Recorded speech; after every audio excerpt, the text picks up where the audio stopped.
My name is Winslow Hastie. I'm the president and CEO of Historic Charleston Foundation, and we are a historic preservation nonprofit organization located in downtown Charleston that was founded in 1947.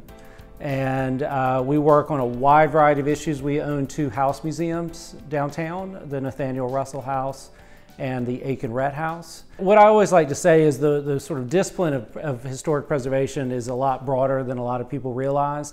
While we do work on saving historic buildings, preservation has really expanded beyond just historic buildings, and we get involved in urban planning issues, growth management issues, tourism, economic development, transportation, affordable housing. So it touches on a lot of different things. And another piece that has expanded really in the last, I would say, last 15 to 20 years is understanding that preservation is a lot more than just buildings, that it's about the culture and the people that make up a place. So it's really more about preserving place than it is about necessarily preserving buildings. And place, of course, extends beyond physical buildings to sort of culture and people and community. You know, I would say some of the things that we've done that I'm most proud of have related to the work we've done through our house museums and expanding the interpretation of those museums to be more inclusive, talking about, of course, the wealthy white owners of those properties, but also the enslaved people that they had on those properties and the contributions they made towards those families and the enterprises that were done there. So the Aiken House is located downtown in a neighborhood called Ragboro. It's up near the Charleston Museum. It's probably the best way to describe it.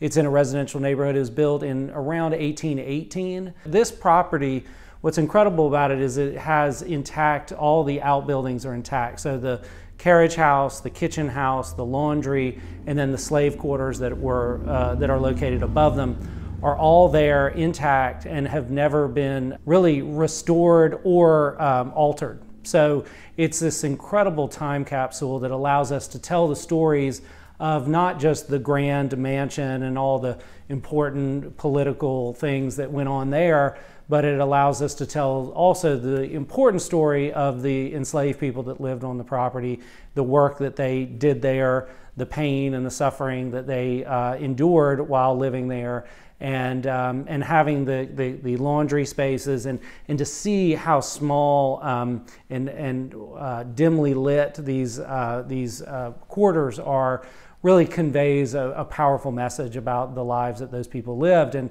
when you don't have those physical spaces that are authentic and unchanged, it really it's difficult to tell those stories in such a dramatic and I think impactful way. Well, I think again, it's for me, sort of democratizing preservation has been a really important mission of mine, not only personally, but for Historic Charleston Foundation, that this isn't an elitist movement. It's not an elitist program.